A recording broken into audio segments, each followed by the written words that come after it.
My guest today is very special, and there's words that there are words that could symbolize her as far as inspiring, motivating, someone that can move mountains. And she has this beautiful book that all women and men should read.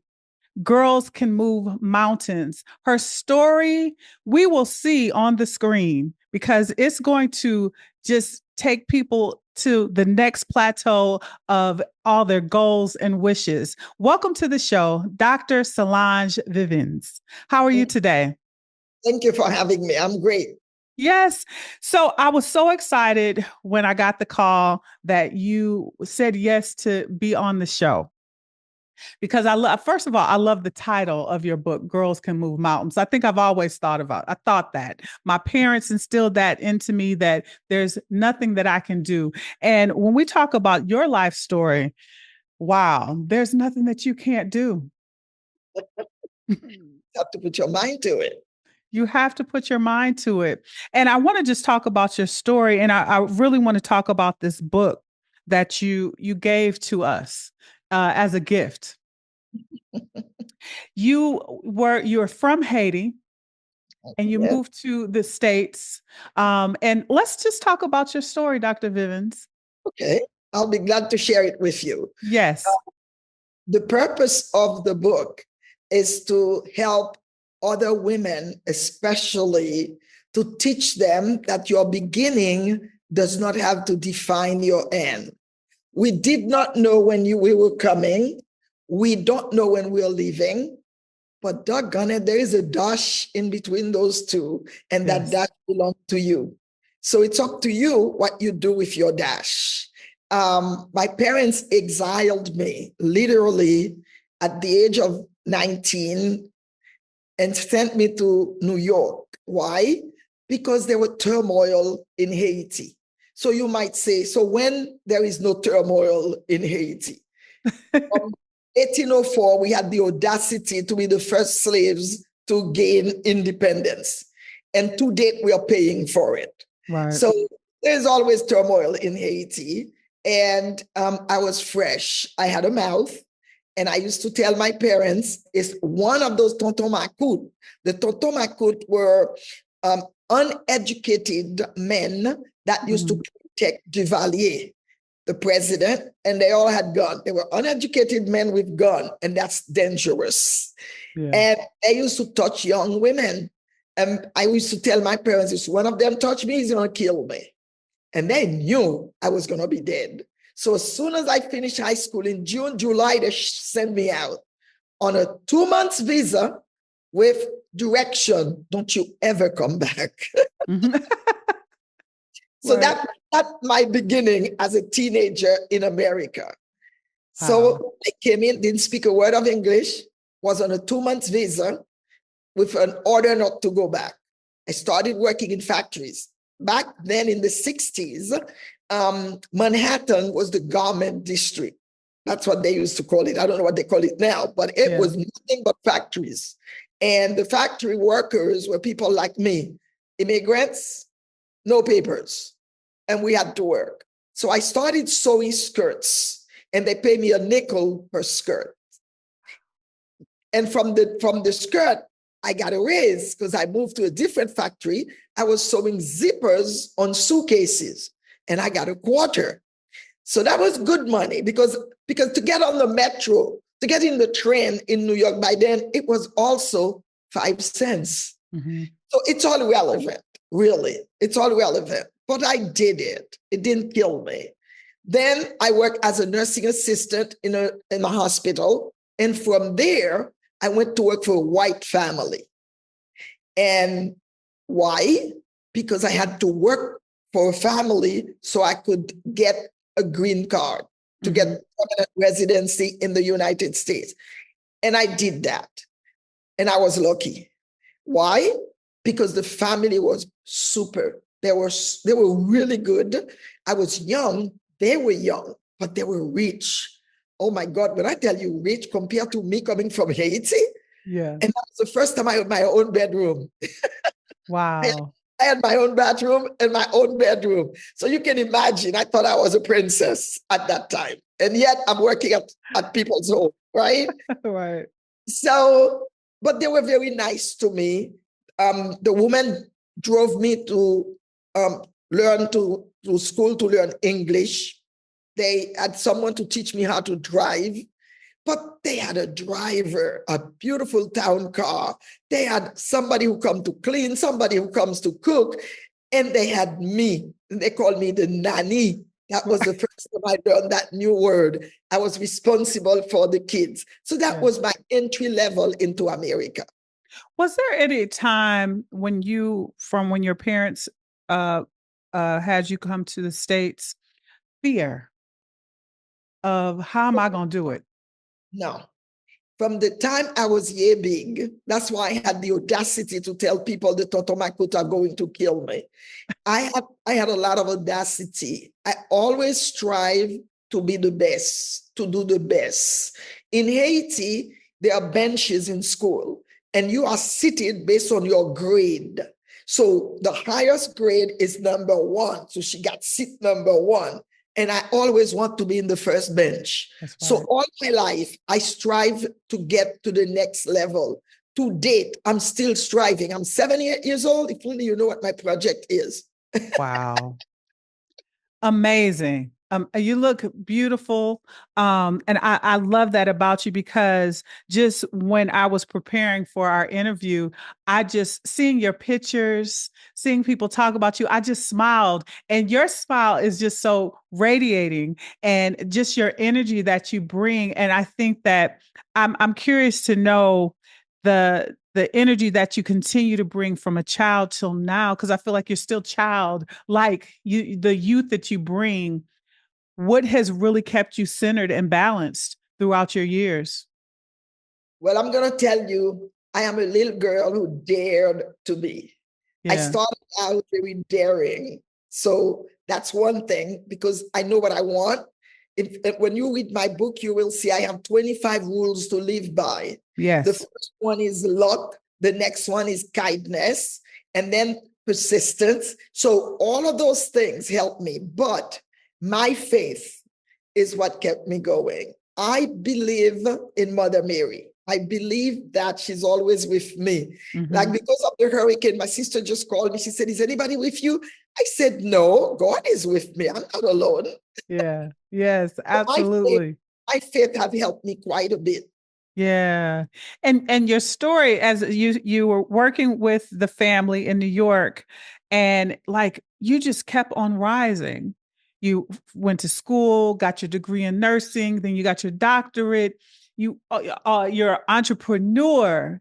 And and what I love most too is that you found love Yes. and your husband. I'd like to just really take a moment just to honor him, honor that union, and just go as a strong woman. How was that relationship advantageous to just your career and your life and your journey? But my husband was 10 years my senior. Let's start there. Yes. So he knew life before I did.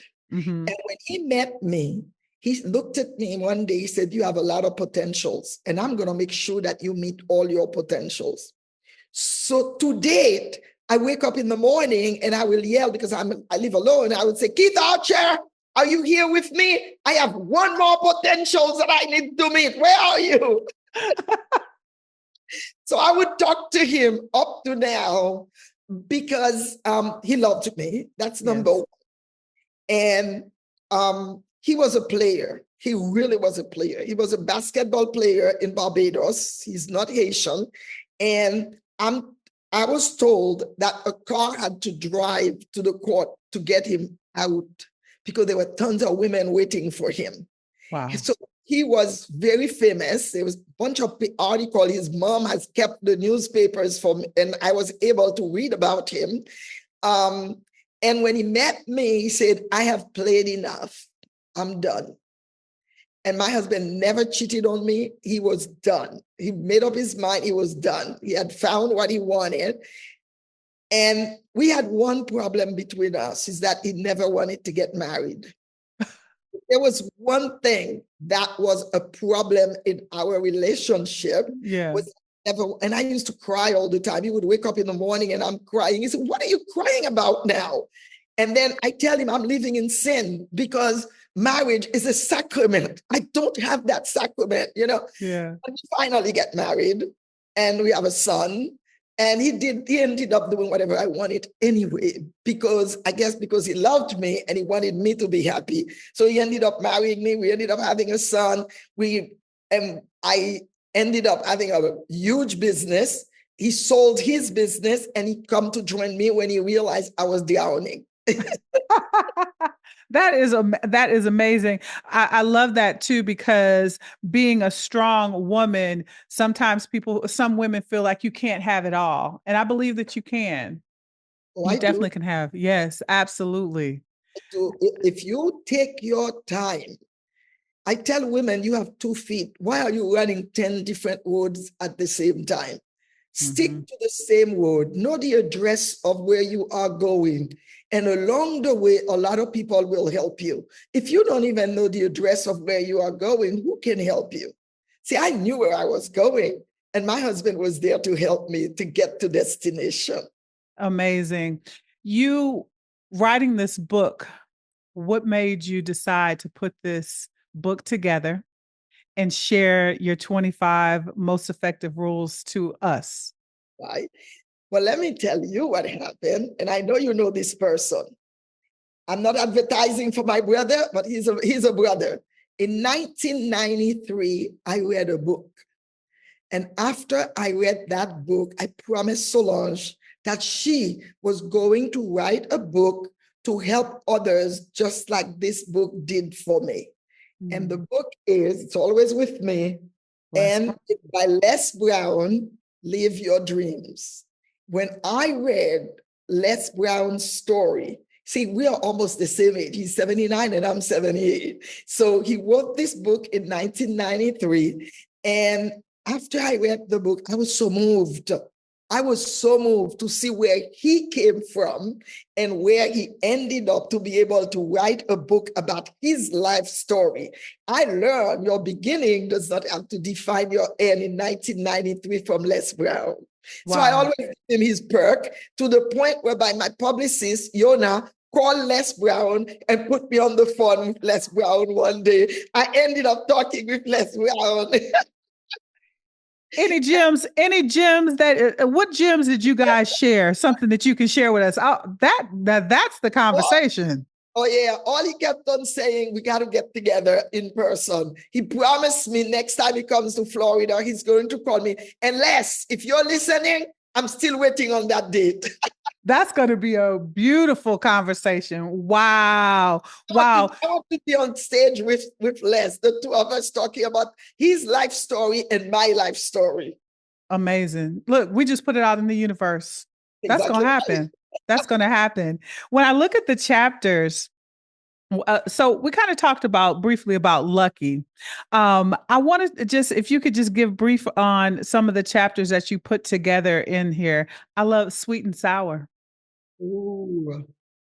Oh, when I tell you Sweet and Sour is the story of my life. Yeah. I can tell you, I would say about 100% correct, that there is not one time that I am happy that there is not something that is going to come in to spoil it.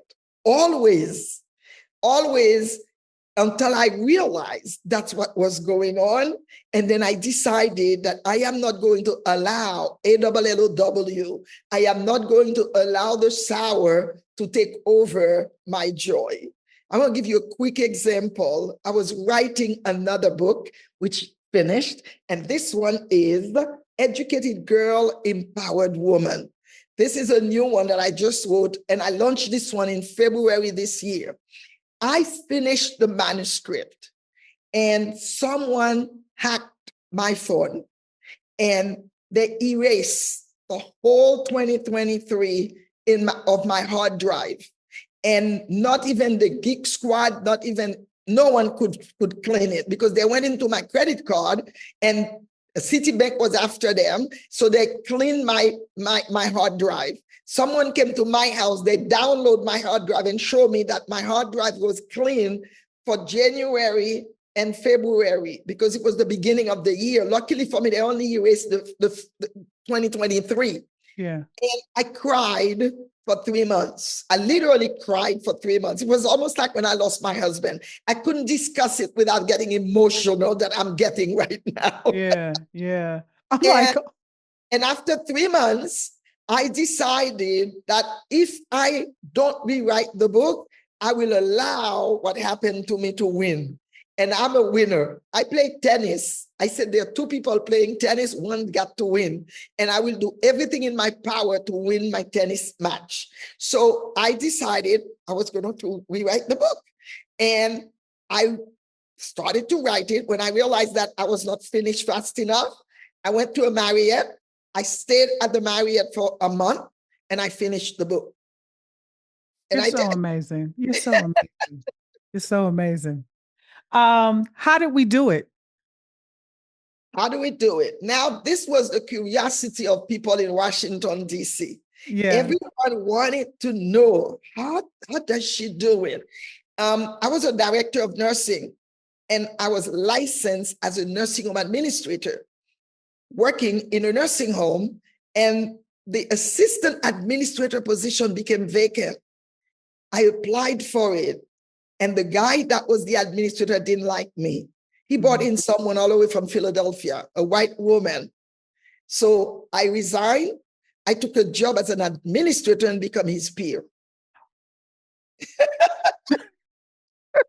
was an administrator. Someone as boss as you, how do you even give attention to the haters? Well, if we know they exist, we use them as a catalyst to get better. Someone only hates you because they envy you, because they wish it was them. So if you understand their position, I feel sorry for them, and I kept going. Yeah. Because don't ever give credence to a hater. A hater is no one else but a jealous person. They wish it was them, that it was them to be where they are. I have a family member who looked at me and said, "You stole all the luck of the family."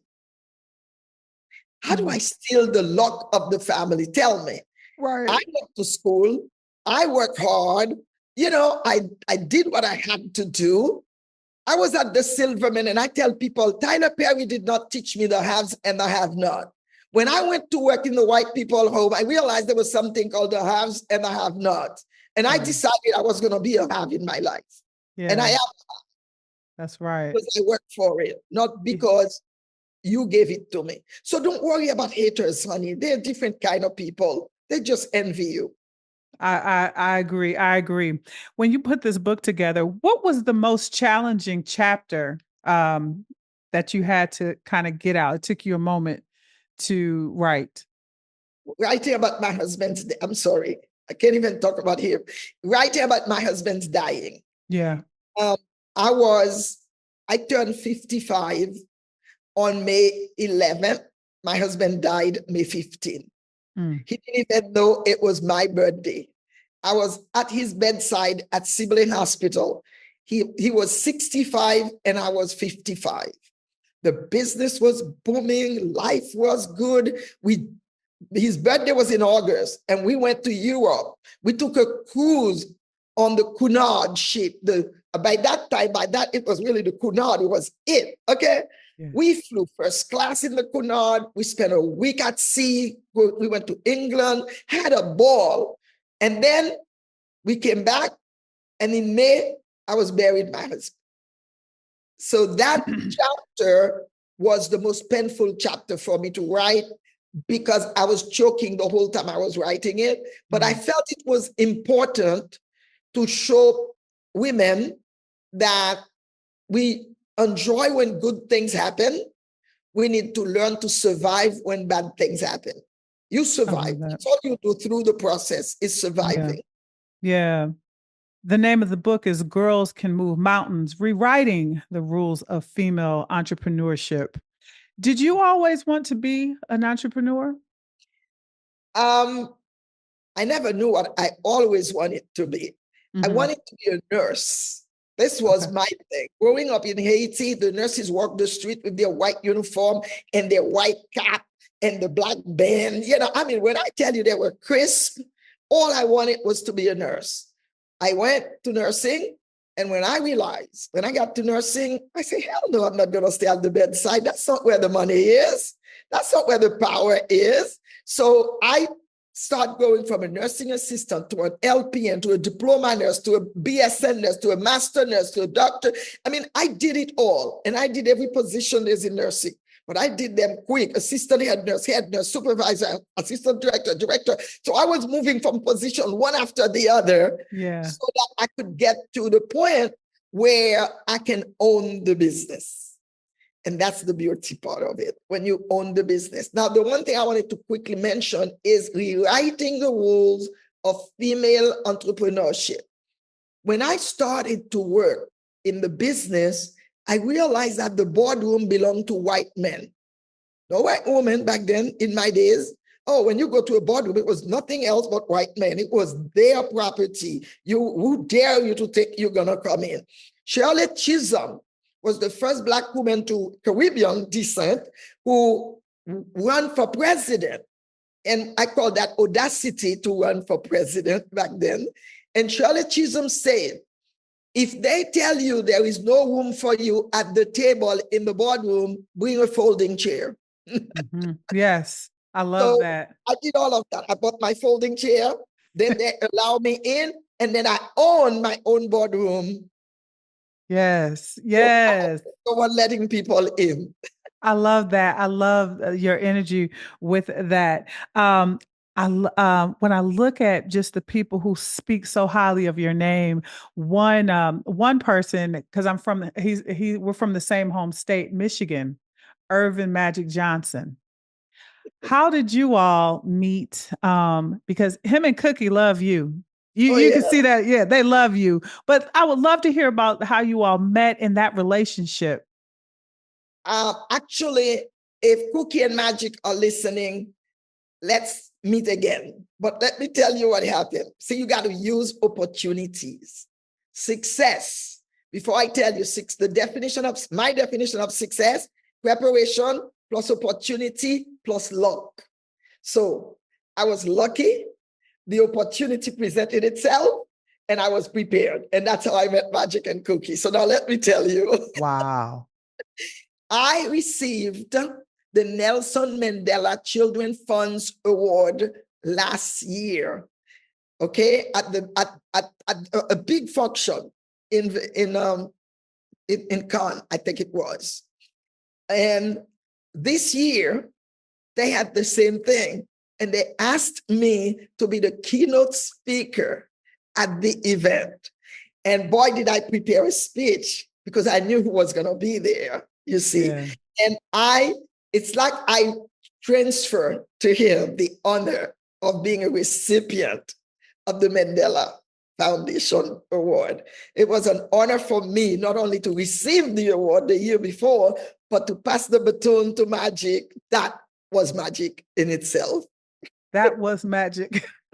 I love that. I love that. Dr. Vivens, I love the story that you talk about with your love for turtles. And you have a beautiful turtle necklace, one of many that you have. But can you share that story about turtles and how you found that? Because it really resonated with me when I heard you talk about it. Well, again, before I tell you that, I got to tell you something else.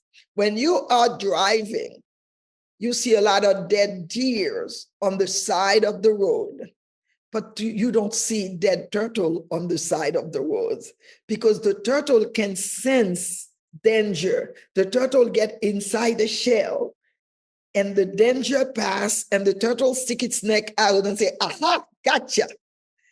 That's turtle. That's why they say turtle slowly, but surely the turtle will get to destination. The deer get killed because they hop, hop, hop.